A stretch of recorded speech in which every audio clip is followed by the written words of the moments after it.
From a somewhat color-coordinated and thematically centered, undisclosed location, this is Kurt Berglund with another Pine Tar Baseball Great Team Set preview. Today, the 1967 Boston Red Sox.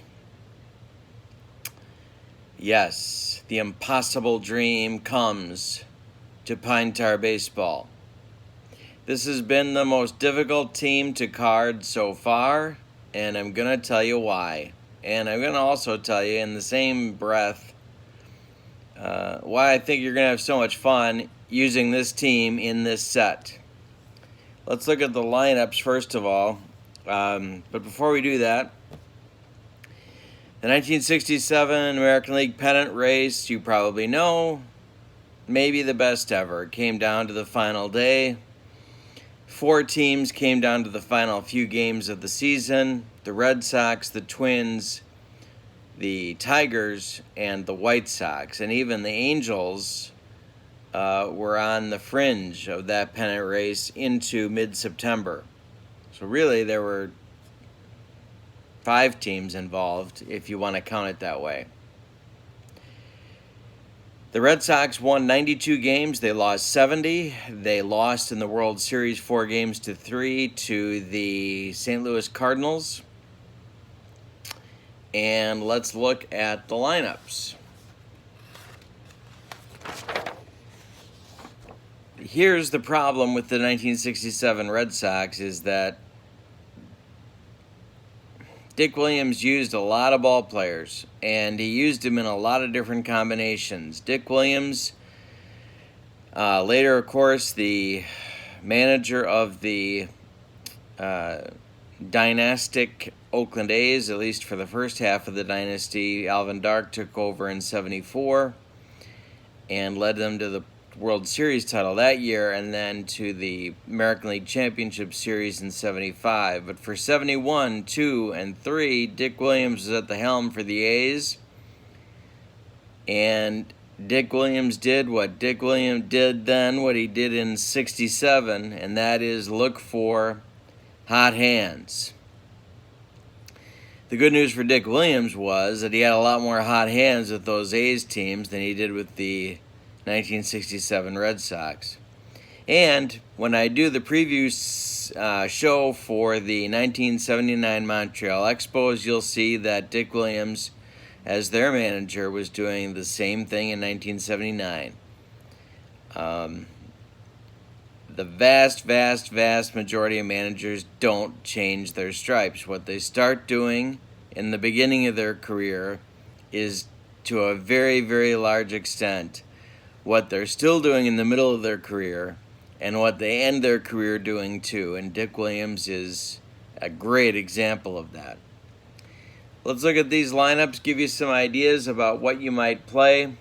Left-handed pitching, Andrews at second, Joe Foy at third, Carl Yastrzemski in left, Tony Canigliaro in right, George Scott at first, Rico Petrocelli at short, Reggie Smith at center, Mike Ryan catching, and then your pitcher spot. But notice on the lefties, Petrocelli hit 6th, sometimes he hit 7th. Smith hit 5th or 6th or 1st or 2nd.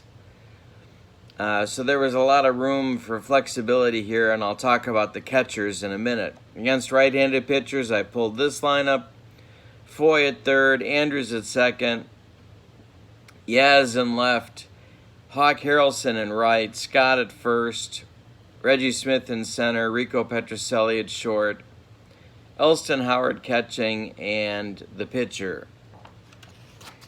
But here are some of the challenges that you'll have, and here's why I think this team is going to be so much fun for you to manage in this set. This is a pennant-winning team in 1967. Dick Williams used no fewer than 12 different men as starting pitchers. 12. 1, 2. 11 plus 1. 13 minus 1. That's a lot of bodies as starting pitchers for a pennant-winning team in any season. He ran platoons or alternated people due to effectiveness at third base, second base, catcher, and of course the horrible Tony Conigliaro tragedy in right field. After which they picked up Ken Harrelson, but also used people like Jose Tartabull and George Thomas to try and fill the gap. The 1967 Red Sox had one starter with 39 starts. His name is Jim Lonborg. 39 starts, so you got him every fourth day. They had two starters with 24 starts on the season. One of them was Gary Bell. He was acquired during the season, so he didn't give the Red Sox all 24 of his starts. He gave the Indians a bunch of those. And Lee Stang was the Red Sox with the second most starts for that team in 67 with 24. So we go from Lonborg with 39 to Stang with 24 starts.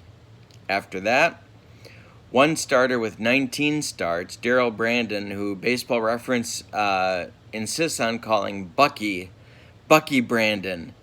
And if you don't think that drips with irony, I'm just going to let you figure that one out for yourself.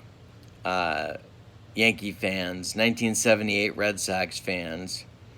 The number 3 starter, or the band you could argue was the number 3 starter in 1967 as their pennant winner, was referred to as Bucky. Then, the next man up with 11 starts was Jose Santiago, mostly a reliever during the season, but late in the season won some key ball games and pitched in the World Series as a starting pitcher as well. A very, very important member of their pitching staff, Jose Santiago. Their best reliever hurt his elbow the last week of the season. His name is Sparky Lyle. Sparky Lyle did not pitch in the World Series, but his stats are the best as a relief pitcher. You'll be getting his card in this set. John Wyatt was the closer. He was also excellent during the year and pitched a lot of innings. A few things as sort of side notes for this team for you. Carl Yastrzemski, MVP of the American League in 1967.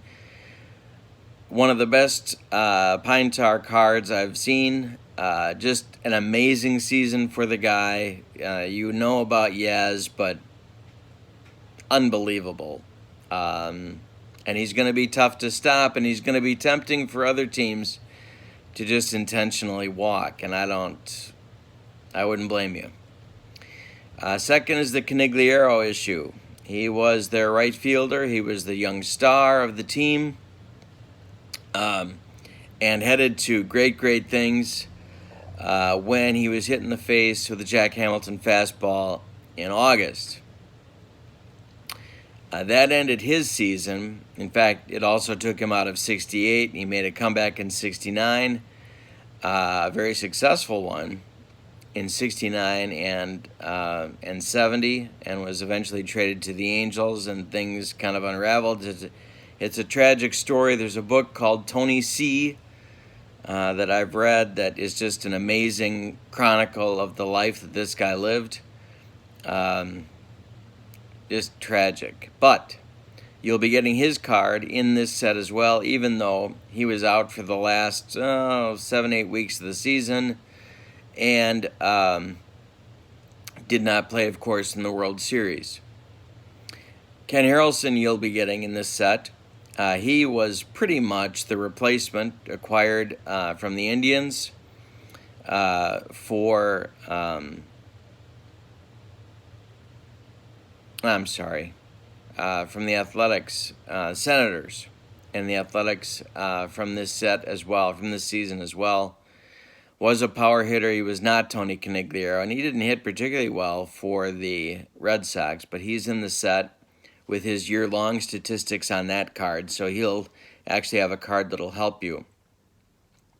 Reggie Smith was just beginning his, what I think should be a Hall of Fame career in center field. He started the year as the Red Sox second baseman. You'll see him carded in the set as a center fielder and a second baseman, which was an interesting idea by Dick Williams to try and get another bat in the lineup, but it lasted 6 games and he moved him back to center field.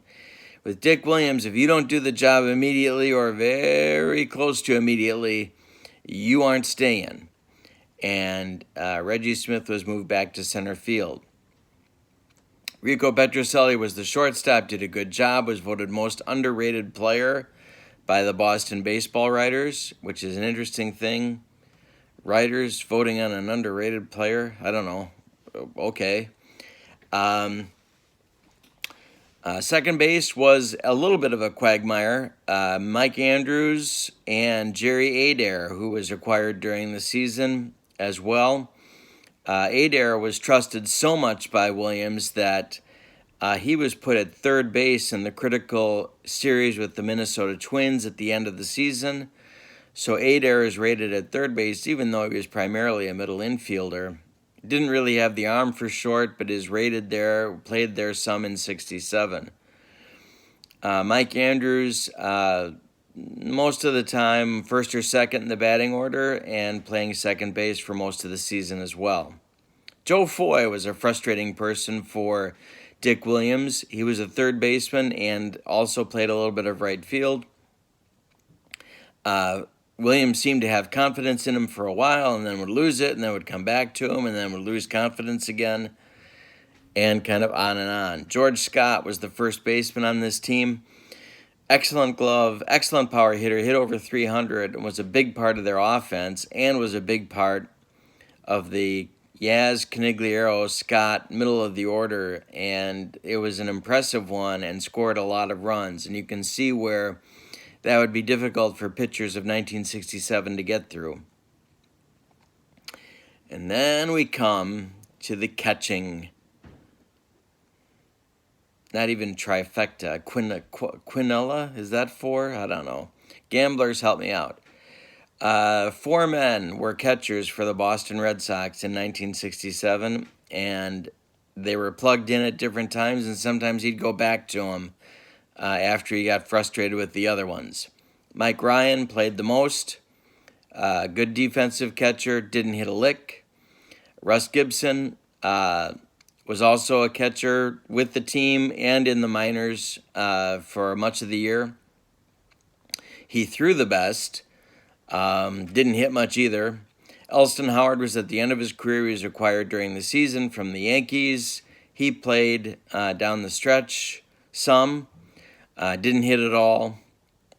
And Bob Tillman, whose claim to fame and his calling card was his offense, didn't hit either.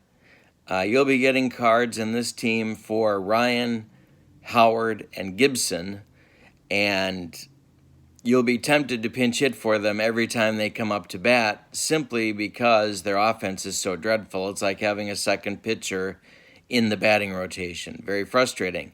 Dick Williams, of course, in 1972, for a while, pinch hit for his second baseman every time they would come to the plate. And you'll be tempted to use that strategy on this team. Why Gibson didn't get more playing time, I don't know. I don't know what makes Ryan more special than Gibson. And Elston Howard, wow. So it's just it's going to be a challenge. First of all, are you going to carry all 3 catchers on your team? And then second of all, if you do, who are you going to start? And third of all, after you decide on that, when are you going to pinch hit? All those things are going to be challenges for you to think about as well. So as I come back to the theme of this team and the theme of creating these cards and the theme of this set is that you're going to have challenges establishing a starting rotation, deciding on bullpen usage, deciding on who's going to play for you at third, second catcher, and in right field, how are you going to manage that? Actually, in a Napa tournament, I know I shouldn't mention a competitor's game, but in a Napa tournament, I actually went with Canigliaro and Wright, Harrelson at first, and George Scott at third to try and get more offense in the lineup. And it worked for a while, but the defense was a little rugged. So that's the 67 Red Sox. A fun team. It's one of the teams of the 60s that you're going to be getting, and I think you're going to have a good time with. And certainly an iconic team, an impossible dream, winning an amazing pennant race. And it's making me think very, very strongly, very seriously about carding the whole 1967 season later this calendar year to have fun with and play all these teams against each other and see who comes out on top. So that's it for the 67 Cardinals, loser of the World Series of 1967, but the American League champions with 92 wins and beating some excellent teams in the process for the American League pennant. Hope you have fun with this set. I hope I've given you a little bit of insight into the team. Please click like and subscribe to my channel, and I hope that you'll pick up the Pine Tar Great Team set just as soon as it's ready. Thank you, have a great day, and so long, everybody.